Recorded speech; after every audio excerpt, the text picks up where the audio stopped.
ನಮ್ಮಕ್ಕ ಇಬ್ರು ಲೈವ್ ಬಂದಿದೀವಿ. ಯಾಕಂದ್ರೆ ನಿಮ್ಗೆ ನಮ್ಮನೆ ಬಾವಿ ತೋರ್ಸಕ್ಕೆ. ಈಗಿನ ಕಾಲದಲ್ಲಿ ಎಲ್ರ ಮನೇಲೂ ಬಾವಿ ಇರಲ್ಲ, ಆದ್ರೆ ನಮ್ಮ ಮನೇಲಿ ನೋಡಿ ಫ್ರೆಂಡ್ಸ್, ಎಷ್ಟು ಚೆನ್ನಾಗಿದೆ ಬಾವಿ. ಹೇ, ನಮ್ಮ ಹುಡುಗಿ ಲೈವ್ ಬಂದಿದ್ದಾರೆ. ಸೇಮ್ ನಂತರನೇ ಯೋಚನೆ. ಲೈವ್ ಕಮೆಂಟ್ ಬಾಕ್ಸಲ್ಲಿ ಮೆಸೇಜ್ ಮಾಡೋಣ. ಹಾಯ್ ಮೇಡಮ್, ಹೇಗಿದ್ದೀರಾ?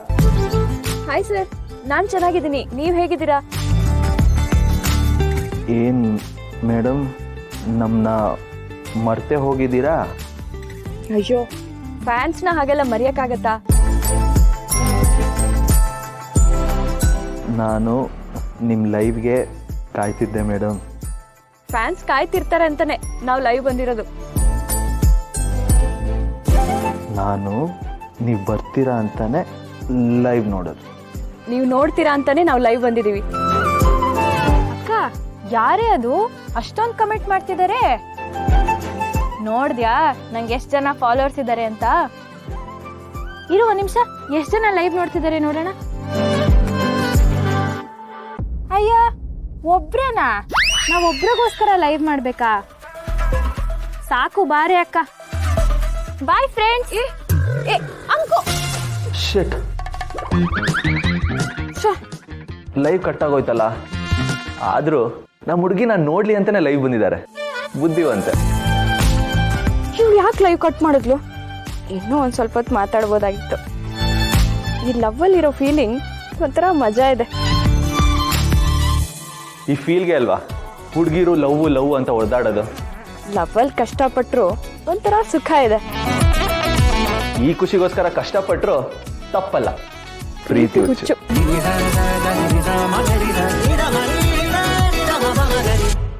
ಅಣ್ಣ, ಐಮ್ ಸಾರಿ ಅಣ್ಣ. ನಿನ್ ಪ್ರೀತಿನ ಅರ್ಥ ಮಾಡ್ಕೊಳ್ದೆ ನಾನು ಹಾಗೆಲ್ಲ ಮಾತಾಡ್ಬಿಟ್ಟೆ. ಆಗ ನಾನು ಯೋಚನೆ ಮಾಡ್ತಿದ್ದಿದ್ದು ತಪ್ಪು ಅಂತ ನಂಗೆ ಈಗ ಅರ್ಥ ಆಗಿದೆ. ನನ್ ಪ್ರೀತಿ ನನಗ್ ಬೇಕು, ನಾನು ಅದನ್ನ ಉಳಿಸ್ಕೊಂತೀನಿ ಅಣ್ಣ. ನೀನು ಬದಲಾಗ್ತೀಯ ಅಂತ ನನಗೆ ಗೊತ್ತಿತ್ತು, ಆದರೆ ಇಷ್ಟು ಬೇಗ ನೀನು ತಪ್ಪನ್ನು ಅರ್ಥ ಮಾಡ್ಕೋತೀಯ ಅಂತ ಗೊತ್ತಿರಲಿಲ್ಲ. ಥ್ಯಾಂಕ್ಸ್ ಶುಭ, ಇದೆಲ್ಲ ನಿನ್ನಿಂದನೇ ಸಾಧ್ಯ ಆಗಿತ್ತು. ನೀನಿಲ್ಲ ಅಂದಿದ್ರೆ ಇವತ್ತು ಇದು ಸಾಧ್ಯ ಆಗ್ತಿರ್ಲಿಲ್ಲ. ನಿಮ್ಮ ಮನೆ ಒಂಥರ ಪ್ರೀತಿಯಿಂದ ಎಲ್ಲದನ್ನು ಹೇಳ್ಕೊಡೋಂಥ ಪಾಠಶಾಲೆ. ನನ್ನನ್ನು ಬದಲಾಯಿಸಿದ್ದು ಅದೇನೆ, ನನ್ನ ತಂಗಿನ ಬದಲಾಯಿಸಿದ್ದು ಅದೇನೆ. ಬದಲಾಗಬೇಕು ಅನ್ನೋ ಒಳ್ಳೆ ಮನ್ಸಿದ್ರೆ ಈ ಜಗತ್ತೇ ಪಾಠಶಾಲೆ. ಇಲ್ಲಿ ಸಿಗೋ ಪ್ರತಿಯೊಬ್ರು ಟೀಚರ್ಸೇ. ನನ್ ಪೃಥ್ವಿ ನೋಡ್ಬೇಕು, ನಾನು ಅವನಿಗೆ ಸಾರಿ ಹೇಳ್ಬೇಕು. ನಾನು ಅವನಿಗೆ ತುಂಬಾ ಬೇಜಾರ್ ಮಾಡಿದ್ದೀನಿ. ಅವನಿಗೆ ಎಷ್ಟ್ ಸಾರಿ ಹೇಳಿದ್ರು ಕಡಿಮೆನೆ. ಬರ್ತಾನೆ, ಅವನಿಗೆ ಕಾಲ್ ಮಾಡಿದ್ದೆ. ಅವನು ತುಂಬಾ ಬೇಜಾರಲ್ಲಿದ್ದ. ಪಾಪ ಅವನು.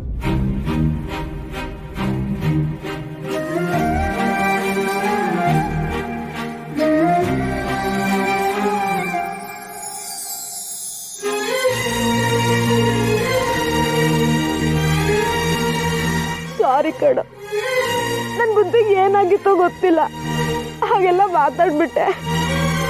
ಪ್ರೀತಿಲಿ ಕಾಸು ಕ್ಲಾಸ್ ಎಲ್ಲ ಇಂಪಾರ್ಟೆಂಟು, ಒಳ್ಳೆ ಮನ್ಸು ಅಂತ ನನ್ಗೆ ಅರ್ಥ ಆಗಿದೆ. ದುಡ್ಡಿದ್ರೆ ಅಲ್ಲಿ ಬರೀ ವಸ್ತುಗಳಿಗಷ್ಟೇ ಪ್ರೀತಿ ಲೆಕ್ಕಾಚಾರ ಆಗುತ್ತೆ. ಆದ್ರೆ ಬಡತನದಲ್ಲಿ ನಮ್ಮೋರು ತಮ್ಮೋರು ಅನ್ನೋ ಕಾಳಜಿಲಿ ಪ್ರೀತಿ ತೂಕ ಆಗುತ್ತೆ.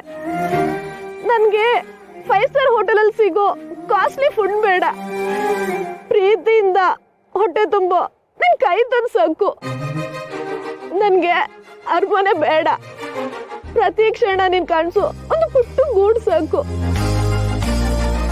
ನನ್ ಮಗುಗೆ ಸಂಸ್ಕಾರ ಕಲ್ಸೋ ಸಂಸಾರ ಬೇಕು.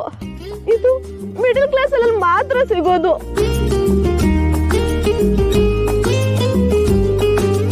ನಾನು ಇನ್ನೇ ಮದುವೆ ಆಗ್ತೀನಿ ಪೃಥ್ವಿ.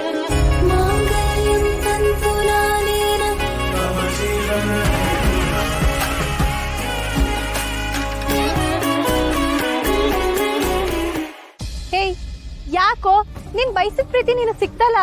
ಮುಂದಿನ ವಾರ ಹೆಣ್ಣಿನ ಮನೆ ಕರ್ಕೊಂಡು ಹೋಗ್ತಾ ಇದ್ದಾಳೆ ನಮ್ಮಮ್ಮ. ನಾನೇನಾದ್ರೂ ಬರಲ್ಲ ಅದು ಇದು ಅಂತ ಹೇಳಿದ್ರೆ ಪೆಟ್ರೋಲ್ ಸುಟ್ಕೊಂಡು ಬೆಂಕಿ ಹತ್ಕೊಂಡು ಸತ್ತೋಗ್ತೀನಿ ಅಂತ ಇದ್ದಾಳೆ. ಅಯ್ಯೋ ದೇವ್ರೆ, ಈ ಪೃಥ್ವಿ ಪ್ರೇಮ ಪ್ರಸಂಗ ಮುಗಿಯಂಗೆ ಕಾಣಿಸ್ತಿಲ್ವಲ್ಲಪ್ಪ. ಲೋ ಪೃಥ್ವಿ, ನಿನ್ ಲವ್ ಸ್ಟೋರಿ ಏನಾದ್ರೂ ಸರ್ಪಟಕ್ಕೇನೋ ಒಂದಾದ್ಮೇಲೆ ಒಂದಮ್ಮ ಅಂತಾನೆ ಇದೆ. ಅಯ್ಯೋ, ಅದಿನ್ನು ಏನೇನ್ ಪಿಸ್ಟ್ ಇಟ್ಕೊಂಡಿದ್ಯಾ ಹೇಳಪ್ಪ ನಿನ್ ಪ್ರೇಮ್ ಕಹಾನಿಲಿ.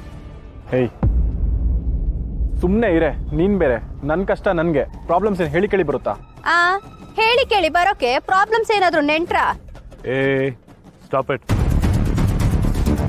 ಸಾಕು, ಜಗಳ ಆಡೋ ಟೈಮ್ ಅಲ್ಲ ಇದು. ಇಮಿಡಿಯೇಟ್ ಆಗಿ ನೆಕ್ಸ್ಟ್ ಏನಾದರೂ ಮಾಡ್ಬೋದು ಅಂತ ಡಿಸೈಡ್ ಮಾಡಬೇಕು. ಏನಾದ್ರೂ ಡಿಸೈಡ್ ಮಾಡೋದಲ್ಲ, ಏನ್ ಮಾಡ್ತೀವಿ ಅನ್ನೋದನ್ನ ಡಿಸೈಡ್ ಮಾಡ್ಲೇಬೇಕು.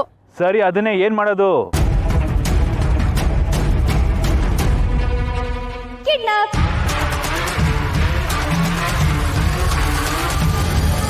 ವಾಟ್? ಕಿಡ್ನಾಪ? ಯಾರನ್ನ? ಮತ್ತೆ ಕಿಡ್ನಾಪ? ಮುಂದಿನ ವಾರ ನಿಮ್ಮಮ್ಮ ಎಂಗೇಜ್ಮೆಂಟ್ ಇಟ್ಕೊಂಡಿದ್ದಾಳಲ್ವಾ? ಹ್ಞೂ. ಮದ್ವೆ ಗಂಡು ಇದ್ರೆ ತಾನೇ ಎಂಗೇಜ್ಮೆಂಟು. ಗಂಡನ್ನೇ ಕಿಡ್ನಾಪ್ ಮಾಡ್ಬಿಡಣ. ಅಯ್ಯೋ, ನಾನು ಇಲ್ಲೇ ಇದ್ದೀನಿ, ಯಾಕೆ ಕಿಡ್ನಾಪ್ ಮಾಡಬೇಕು? ಅಪ್ಪ ಟ್ಯೂಬ್ಲೈಟು ಸುಮ್ಮನಿದ್ರೆ ಸರಿ. ಇವಾಗ ನೀವೆಲ್ಲ ಅದೇನಂತ ಲವ್ ಮಾಡ್ತಿರೋ ಏನೋ, ನಿಂಗೆ ಸಿಚುವೇಶನ್ ಸೀರಿಯಸ್ನೆಸ್ ಅರ್ಥ ಆಗ್ತಿಲ್ಲ. ನಿನ್ನ ಕಿಡ್ನಾಪ್ ಮಾಡಿದ್ರೆ ಮಾತ್ರ ಇದೆಲ್ಲ ಸರಿ ಹೋಗೋದು. ಅಯ್ಯೋ, ನನ್ನ ಹುಡುಗ. ಅಮ್ಮ ತಾಯಿ, ನಿಮ್ ಹುಡುಗನ ನೀನ್ ಹುಷಾರಾಗಿ ಇಟ್ಕೊಂಡಿದ್ರೆ ಇವಾಗ ನಾನೇನು ಕಿಡ್ನಾಪ್ ಮಾಡ್ತಿದ್ದೆ? ನಿನ್ ಲವ್ ಸ್ಟೋರಿಗೆ ಹೀರೋನು ನೀನೆ, ವಿಲ್ಲನ್ನು ನೀನೆ. ಶುಭ ಹೇಳ್ತಿರೋದು ಕರೆಕ್ಟ್ ಆಗಿದೆ. ನಾವು ಹೇಳೋವರೆಗೂ ನೀವಿಬ್ರು ಯಾರ ಕಡೆಗೂ ಕಾಣಿಸ್ಕೋಬೇಡಿ. ಮಿಕ್ಕಿದ್ದನ್ನ ನಾವು ನೋಡ್ಕೋತೀವಿ.